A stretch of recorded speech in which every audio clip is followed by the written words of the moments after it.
Hey, what's going on, guys? It's almost March. Hard to believe that our season is really about to kick off. February was a good month. February, we got a lot of stuff done. We got some improvements on our shop, and we got all our hats ordered for the season. One of the cool things that we're going to do with our hats, I'm actually wearing one today. All of our new hats, we're going to actually use anything that's embroidered to give away. So if you guys come and fish with us this year, if you write a review on the day that you fish and you can show it to your guide, we'll actually give you a free hat. We also have the leather patch hats, and those leather patch hats won't be given away, but you can purchase them. We will give you a bit of a discount on the days that you come and fish with us.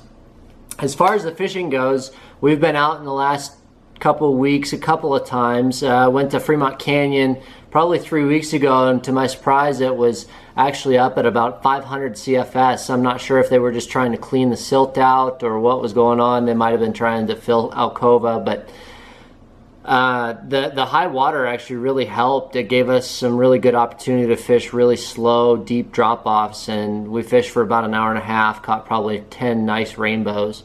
Everything was on an egg or a leech or a rockworm, but that egg in particular was really good. We were running probably 6 feet to 2 ABs because the flows were up, and then I went back the other day and it wasn't as good. They dropped the flows back down and it wasn't as good. They were still eating the egg, but it was just a little bit more tedious. The difference between a snowy day and a bright sunny day. The bright sunny day was a little tougher.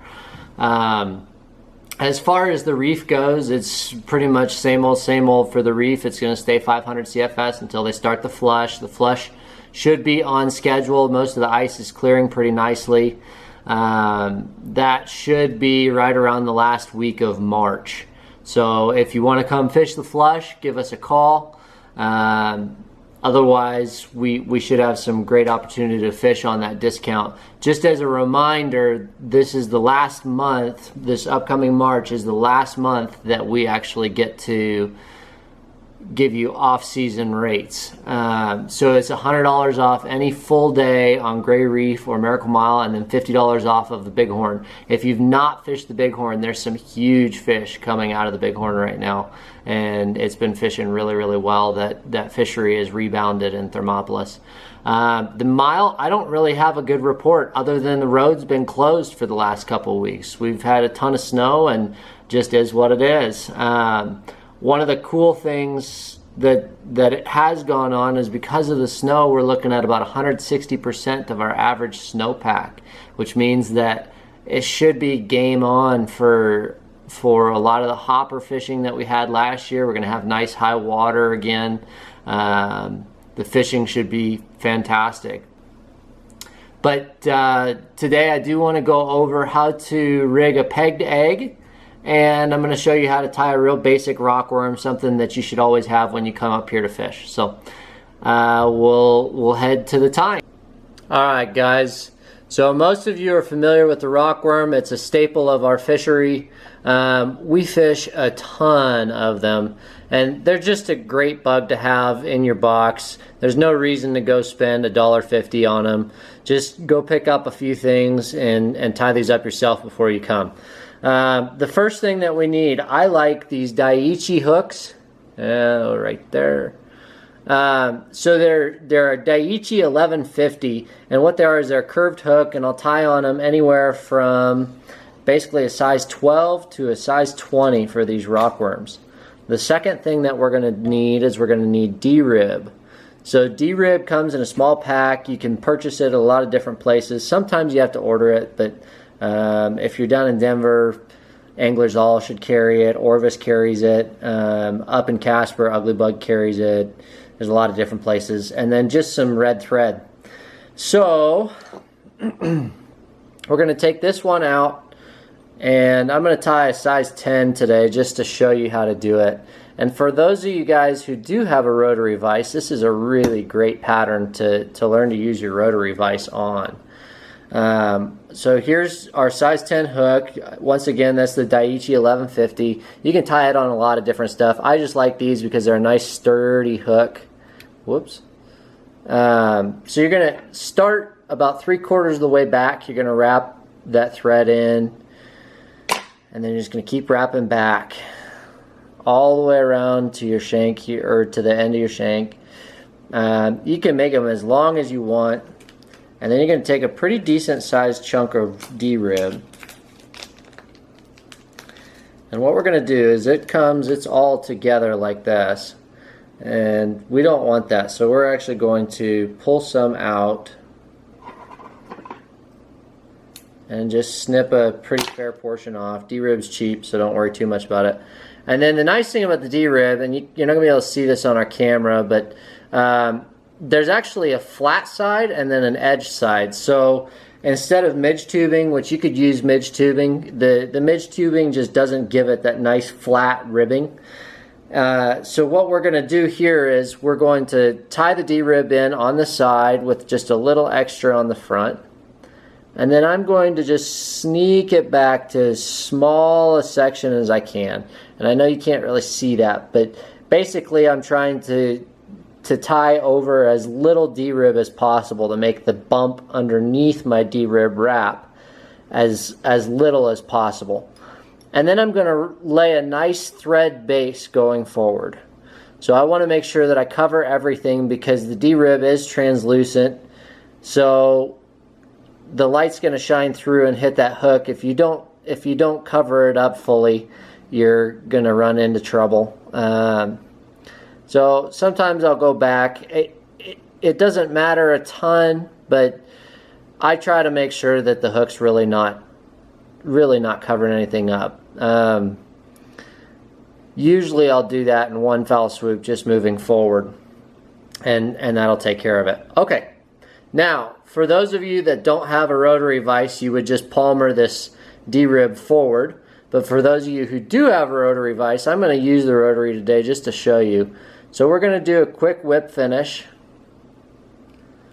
and then I'm going to take my thread holder over here, and I'm going to hold my D-rib up, loosen my vise up, and then I'm just going to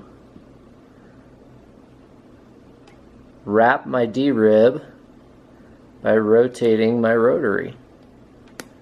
And once you get past the point in your hook, it's actually super easy because you can just hold it straight up and down and it'll wrap nice and tight. You can really stretch this D-rib so that it creates good ribbing, and then when you get to the front, lock that vise back down, keep a hold of your D-rib because it will unwrap on you. And I'm going to kick that bobbin carriage out, hold my D-rib to the side, make a couple good wraps, go in and clip as tight as I can, and then make a little head. And then whip finish. And that's all there is to the rockworm. A lot of times I will finish with Zap-A-Gap just because I want these to be nice and sturdy. That D-rib really is a strong material, so as long as my thread is good, my D-rib will last. In this particular instance, I actually have a UV bond, but I can't find my UV light, so I won't worry about it. But that's the basic rockworm. Tie them anywhere from a size 12 to a size 20. Tie them in, this one is blood red. You can get blood red, red, orange. I like blood red, red, and pink and purple.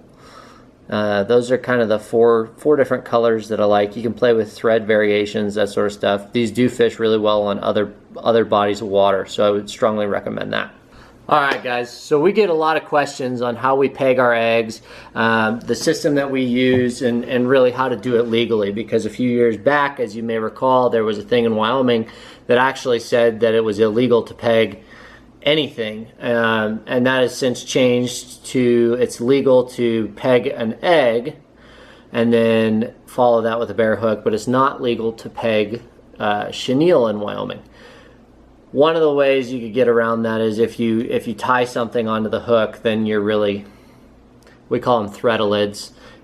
It doesn't make a huge difference, but I do want to show you how to peg an egg, and this is a really important technique. It's called Alaska rigging.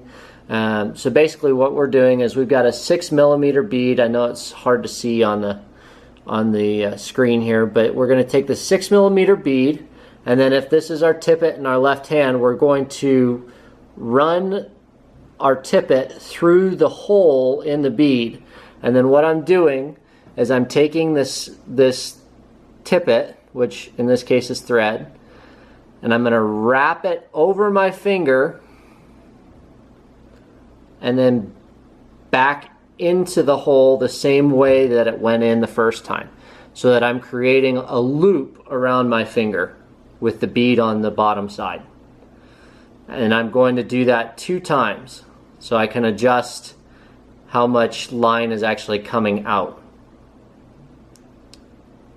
And once I've gone through there twice, I'm going to adjust so that I have enough thread to basically play with and wrap through. Now, when I remove my fingers, you can see there's loops that are outside of my bead. Let me see if I can get the camera to focus on that. That's a little difficult.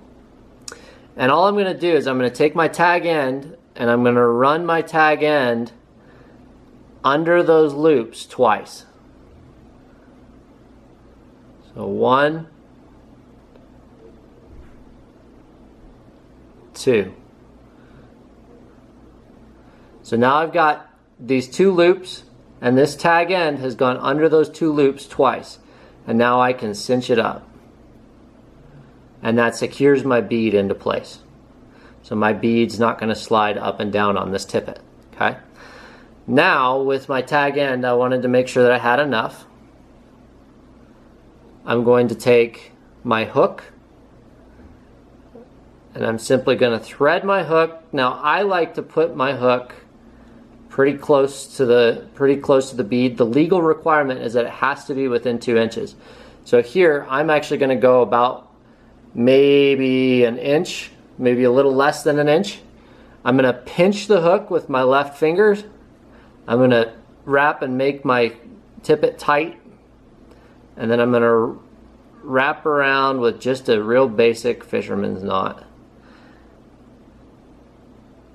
And then I will tie that knot, if I can get the thread to go through.